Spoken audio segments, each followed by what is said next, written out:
पुढची बातमी। आता देशभरात प्रत्येक अधिकृत सरकारी कार्यक्रमांची सुरुवात वंदे मातरमने होणार आहे आणि त्यानंतरच राष्ट्रगीत जन गण मन वाजवलं जाणार आहे। केंद्र सरकारने या संदर्भात मोठा आणि महत्त्वाचा निर्णय घेतलाय। पाहूया। आता देशभरात जन गण मन या राष्ट्रगीतापूर्वी वंदे मातरम अनिवार्य करण्यात आलंय। केंद्र सरकारनं हा मोठा निर्णय जाहीर केलाय। प्रत्येक अधिकृत सरकारी कार्यक्रमांमध्ये वंदे मातरमच्या संपूर्ण 6 कडव्यांचं गायन किंवा वादन अनिवार्य करण्यात आलंय। याबद्दल गृह मंत्रालयानं 10 पानांचा सविस्तर आदेश जाहीर करून हे सर्व नियम स्पष्ट केले। या नियमावलीनुसार सर्व नागरिकांना राष्ट्रगीताप्रमाणेच वंदे मातरम सुरू असेपर्यंत सावधान स्थितीत उभं राहणं गरजेचं आहे। प्रत्येक अधिकृत कार्यक्रमाची वंदे मातरमनं सुरुवात होईल। यानंतर राष्ट्रगीत जन गण मन आणि मग कार्यक्रम सुरू होतील।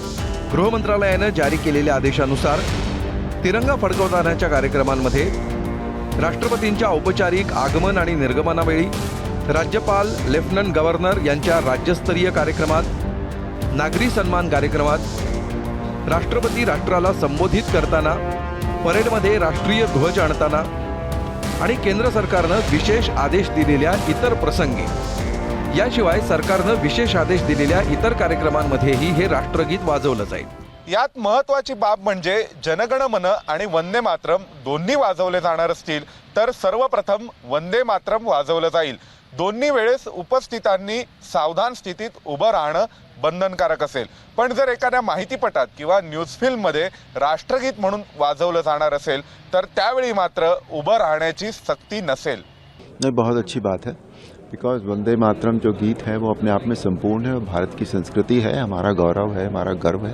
और वो पहले गलत हुआ था कि उसके स्टैंजा काट दिए गए थे, अब जाकर ये सही हुआ है कि उसके सभी पूरा गीत जिस तरह से लिखा गया था वो इस गीत में कितने लोगों को इंस्पायर किया है, कितने लोगों ने बलिदान दिया है इस गीत को गाकर। तो उसको वो तो हमारे देश के लिए, संस्कृति के लिए बहुत बड़ी चीज़ है। वो ये हुआ है, बहुत अच्छा हुआ है। अब ये जो वंदे मातरम का ये बहुत ये दिखा रहे हैं। ये नया भिक्षु है तो नया सीख के आए, अभी नए नए कन्वर्ट हुए ना, तो ये मातम करते रहेंगे। हमारे लिए वंदे मातरम हमारे रग रग में पहले से है। तो अगर आप कह रहे कि देश बाद में आएगी तो आप सोच लीजिए कि देशवासी क्या कहेंगे। पहले गाया जाए, लास्ट में गाया जाए, शुरू में गाया जाए ना गाया जाए, ये वेस्ट बंगाल के चुनाव तक हम देखेंगे, उसके बाद पता चलेगा कितना सीरियस है। चुनावी राजनीति के लिए आप कह रहे हैं? मैं कह रही हूँ वो मुझे भी पता चलेगा जब वेस्ट बंगाल के चुनाव हो जाए।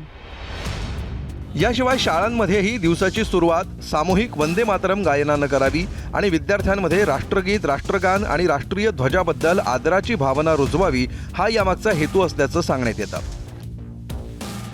खरं तर 1875 मध्ये बंकिमचंद्र चटर्जी यांनी रचलेल्या या गीताला 150 वर्ष पूर्ण झाली। याच पार्श्वभूमीवर पंतप्रधानांकडून 7 नोव्हेंबर 2025 ते 7 नोव्हेंबर 2026 या संपूर्ण वर्षासाठी देशव्यापी मोहिमेचा भाग म्हणून हा निर्णय घेण्यात आला।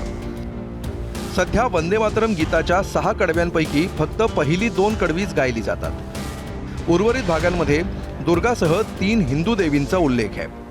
यावर्षी काही मुस्लिम संघटनांनी आणि मुस्लिम नेत्यांनी वंदे मातरम पठणाला विरोध केल्यामुळे वाद निर्माण झाला होता। तुष्टीकरणाच्या राजकारणासाठी मूळ 6 कडव्यांच्या गीताला एका कडव्यात रूपांतरित केल्याचा आरोप भाजपनं काँग्रेसवर केला होता। सत्ताधारी असो किंवा विरोधक, वंदे मातरम सारख्या गीताला राजकारणाच्या आणि धर्माच्या तराजूत न तोलता या सगळ्याच्या पलीकडे जाऊन पाहिलं पाहिजे। तोच या साहित्य कृतीचा खरा गौरव ठरेल। ब्युरो रिपोर्ट, एबीपी माझा। एबीपी माझा, उघडा डोळे बघा नीट।